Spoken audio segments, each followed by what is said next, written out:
Hey guys, welcome to the Faithful Prepper. Today we are going to talk about 5 different ways to prepare for an emergency.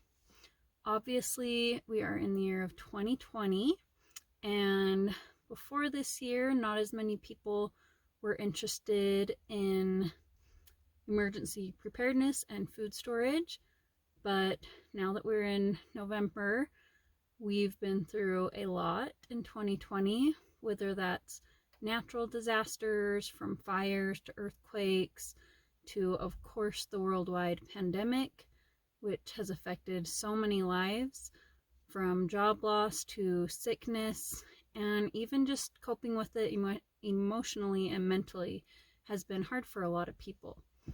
So today I wanted to go into 5 different tips of how to prepare for an emergency. I am filming in my car, as you can see, because if I were in my house, it would look more like this. Children, calm down. And here's your dog. And that is why we're out here in my quiet, calm car.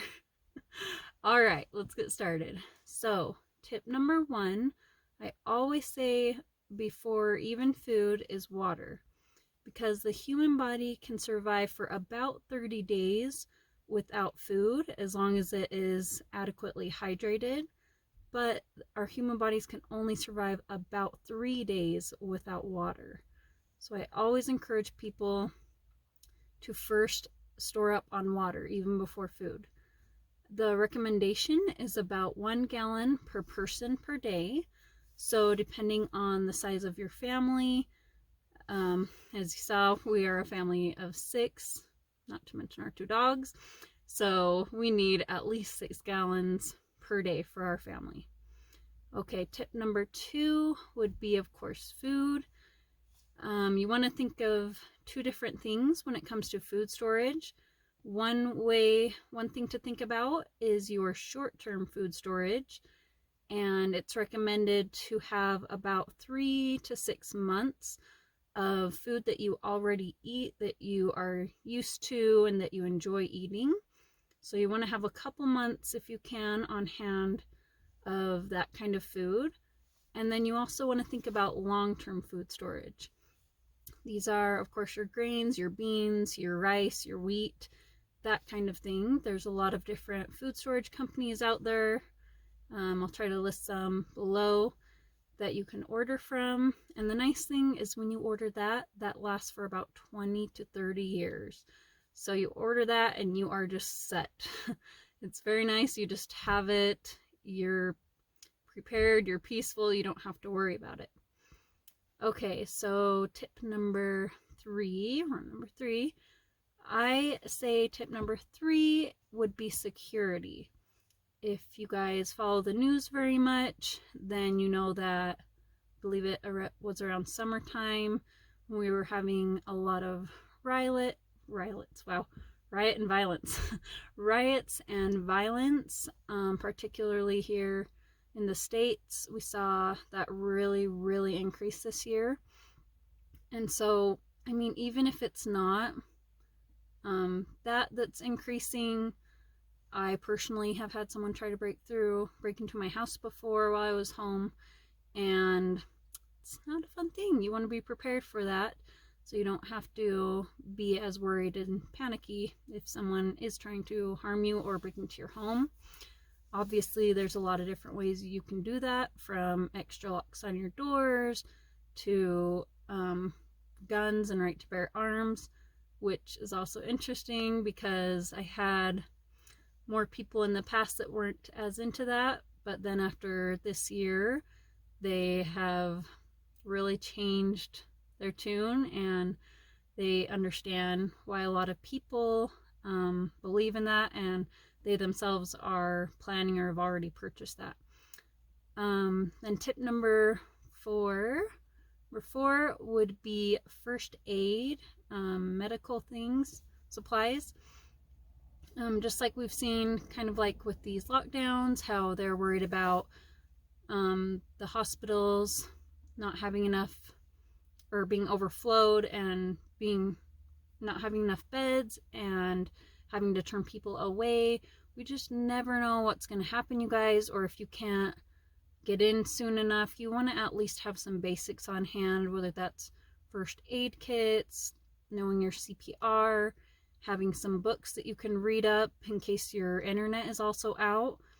Again, there's just a lot of different ways to be prepared for that.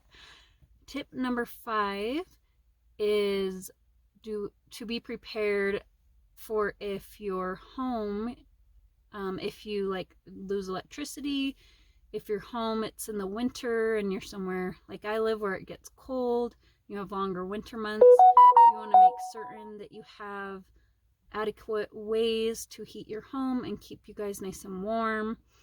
And the same if you live somewhere that is hot and in the summer months, you want to be able to cool yourself down. You don't want to get heat stroke and become overheated.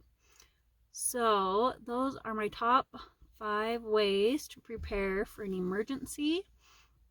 I know I didn't go into a whole lot of detail on each way, but I just kind of wanted to get the gears turning in your head, get you thinking